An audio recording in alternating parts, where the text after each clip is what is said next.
بسم اللہ الرحمن الرحیم۔ شکر گزاری۔ حضرت داؤد علیہ السلام اور حضرت سلیمان علیہ السلام کا شمار ان انبیاء میں ہوتا ہے جن کو پیغمبری کے ساتھ بادشاہت بھی ملی، جبکہ حضرت داؤد کو زبور جیسی کتاب بھی ملی جس میں موجود بندگی اور حمد کے مضامین کے متعلق قرآن مجید بتاتا ہے کہ جب وہ اللہ کی حمد کرتے تو پہاڑ اور پرندے ان کے ساتھ شامل ہو کر اللہ کی پاکی اور تعریف بیان کرتے تھے۔ ان دو عظیم پیغمبروں کا اقتدار عام بادشاہوں کا اقتدار نہ تھا، بلکہ ان دونوں کی داستان انتہائی غیر معمولی ہے۔ حضرت داؤد نوجوانی میں بکریاں چراتے تھے۔ ان کی قوم ایک جنگ میں مشرکوں کے ساتھ برسر پیکار تھی کہ وہ اپنے بھائیوں کو کھانا دینے میدان جنگ آ پہنچے۔ یہ وہ وقت تھا کہ مشرکوں کا سردار جالوت ان کی قوم کو میدان جنگ میں کھڑا ہو کر للکار رہا تھا، مگر کوئی اس سے مقابلے کی ہمت نہ کر سکا۔ یہ دیکھ کر حضرت داؤد کی غیرت جوش میں آئی اور وہ بغیر نیزے تلوار کے اس کے مقابلے میں آ گئے۔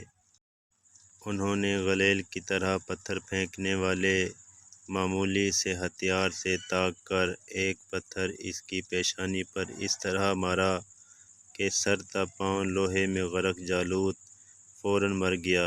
یوں وہ قوم کی آنکھ کا تارا بن گئے اور بادشاہ نے اپنی بیٹی سے ان کی شادی کر دی۔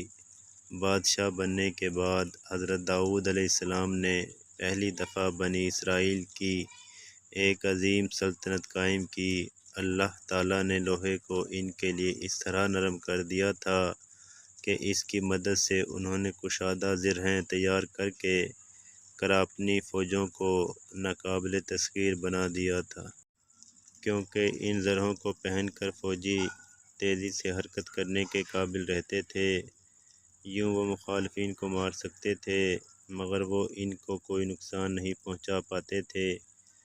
حضرت داؤد علیہ السلام کے 40 سالہ دور اقتدار کے بعد حضرت سلیمان علیہ السلام تخت نشین ہوئے اور 40 برس تک ہی حکومت کی۔ ان کے دور میں شام، فلسطین، شرق اردن اور ارد گرد کے تمام علاقوں میں ان کا اقتدار قائم ہو گیا۔ ان کے بادبانی جہاز بحر روم اور بحر احمر پر راج کرتے تھے۔ ان کی خدمت کے لیے غیر معمولی انسانوں، جنوں اور پرندوں کے لشکر موجود رہتے۔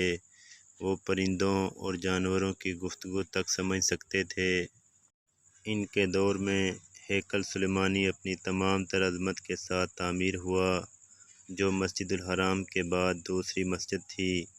تقریباً ایک صدی پر محیط اس عظیم اقتدار کا خصوصی وصف یہ تھا کہ دونوں باپ بیٹے اللہ تعالیٰ کے بے حد شکر گزار تھے۔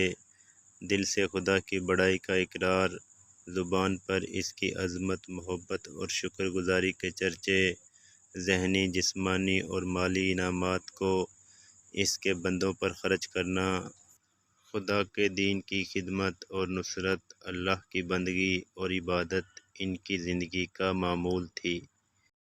ان سب کے ساتھ اللہ کی بارگاہ میں مسلسل رجوع، استغفار، دعا زاری اور شکر گزاری ان کی زندگی تھی۔ یہی شکر گزاری کا اصلی ماڈل ہے جو ہر انسان کو دو باتیں بتاتا ہے۔ ایک یہ کہ اللہ تعالیٰ کی شکر گزاری دل و دماغ، قول و فعل اور اپنے تمام تر وجود کے ساتھ کیسے کی جاتی ہے۔ دوسری یہ کہ شکر گزاروں کو اللہ تعالیٰ کیسے اسی دنیا میں نوازتے ہیں۔ اس بات کو سمجھنا اس لیے ضروری ہے کہ شکر گزاری کو مذکورہ بالا تمام پہلوؤں سے ادا کرنا انتہائی مشکل کام ہے۔ نعمت کی یہ تاثیر ہوتی ہے کہ وہ جیسے ہی ملتی ہے انسان میں غفلت اور مزید پانے کی ہرس پیدا کرتی ہے۔ یہ دونوں چیزیں انسان کو شکر گزاری کے تقاضے پورے کرنے سے روک دیتی ہیں، مگر ان عظیم پیغمبروں نے یہ سکھایا ہے کہ انسان اللہ تعالیٰ سے مخلص ہو تو بادشاہ بن کر بھی غافل نہیں رہتا۔ یہی وہ شکر گزاری ہے جو کل انسان کو جنت کی ابدی بادشاہی میں لے جانے کا سبب بنے گی۔